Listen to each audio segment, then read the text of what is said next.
Atos capítulo 27. E como se determinou que havíamos de navegar para a Itália, entregaram Paulo e alguns outros presos a um centurião por nome Júlio da corte Augusta. E embarcando nós em um navio adramitino, prestes a navegar pelos lugares da costa da Ásia, partimos, estando conosco Aristarco, macedônio de Tessalônica. E chegamos no dia seguinte a Sidom, e Júlio, tratando Paulo humanamente, lhe permitiu ir ver os amigos para que cuidassem dele. E partindo dali, fomos navegando abaixo de Chipre, porque os ventos eram contrários. E tendo atravessado o mar ao longo da Cilícia e Panfilha, chegamos a Mirra, na Lícia. E achando ali o centurião um navio de Alexandria que navegava para a Itália, nos fez embarcar nele. E como por muitos dias navegássemos vagarosamente, havendo chegado apenas defronte de Quinido, não nos permitindo o vento ir mais adiante, navegamos abaixo de Creta, junto de Salmone. E costeando-a dificilmente, chegamos a um lugar chamado Bons Portos, perto do qual estava a cidade de Lazéia.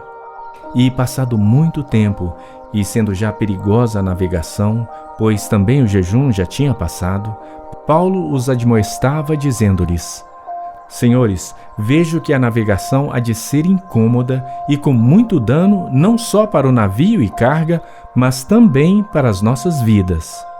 Mas o centurião cria mais no piloto e no mestre do que no que dizia Paulo.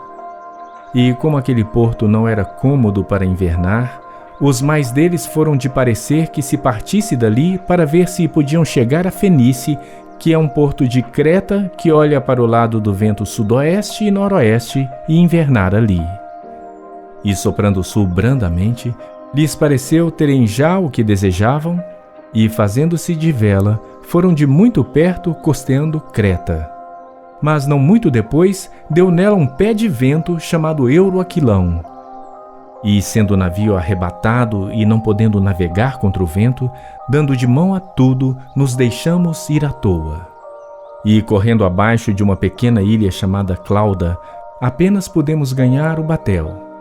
E levado este para cima, usaram de todos os meios cingindo o navio, e temendo darem a costa na Sirte, amainadas as velas, assim foram à toa. E andando nós agitados por uma veemente tempestade, no dia seguinte aliviaram o navio. E ao terceiro dia, nós mesmos, com as nossas próprias mãos, lançamos ao mar a armação do navio. E não aparecendo havia já muitos dias, nem sol nem estrelas, e caindo sobre nós uma não pequena tempestade, fugiu-nos toda a esperança de nos salvarmos. E havendo já muito que não se comia, então Paulo, pondo-se em pé no meio deles, disse: Fora na verdade razoável, ó senhores, ter-me ouvido a mim e não partir de Creta, e assim evitariam este incômodo e esta perda. Mas agora vos admoesto a que tenhais bom ânimo, porque não se perderá a vida de nenhum de vós, mas somente o navio. Porque nesta mesma noite o anjo de Deus, de quem eu sou e a quem sirvo, esteve comigo dizendo: Paulo, não temas. Importa que sejas apresentado a César, e eis que Deus te deu todos quantos navegam contigo. Portanto, ó senhores, tende bom ânimo, porque creio em Deus que há de acontecer assim como a mim me foi dito. É contudo necessário irmos dar numa ilha. E quando chegou a 14ª noite, sendo impelidos de um e outro lado no mar Adriático, lá pela meia-noite suspeitaram os marinheiros que estavam próximos de alguma terra.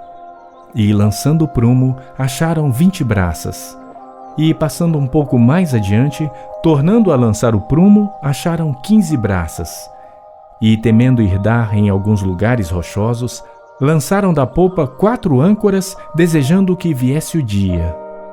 Procurando, porém, os marinheiros fugir do navio, e tendo já deitado o batel ao mar, como que querendo lançar as âncoras pela proa, disse Paulo ao centurião e aos soldados: Se estes não ficarem no navio, não poderei salvar-vos. Então os soldados cortaram os cabos do batel e o deixaram cair. E entretanto que o dia vinha, Paulo exortava a todos a que comessem alguma coisa, dizendo: é já hoje o 14º dia que esperais e permaneceis sem comer, não havendo provado nada. Portanto, exorto-vos a que comais alguma coisa, pois é para a vossa saúde.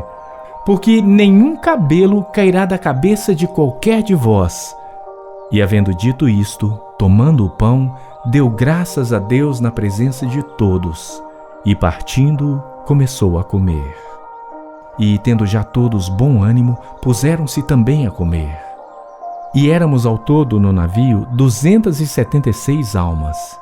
E, refeitos com a comida, aliviaram o navio, lançando trigo ao mar. E, sendo já dia, não conheceram a terra. Enxergaram, porém, uma enseada que tinha praia, e consultaram-se sobre se deveriam encalhar nela o navio.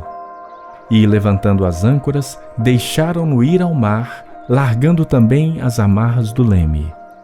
E, alçando a vela maior ao vento, dirigiram-se para a praia. Dando, porém, num lugar de 2 mares, encalharam ali o navio.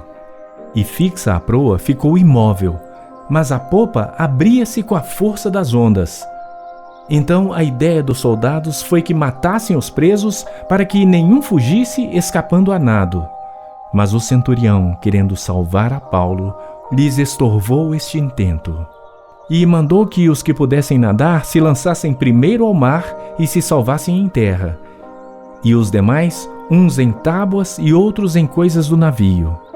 E assim aconteceu que todos chegaram à terra a salvo.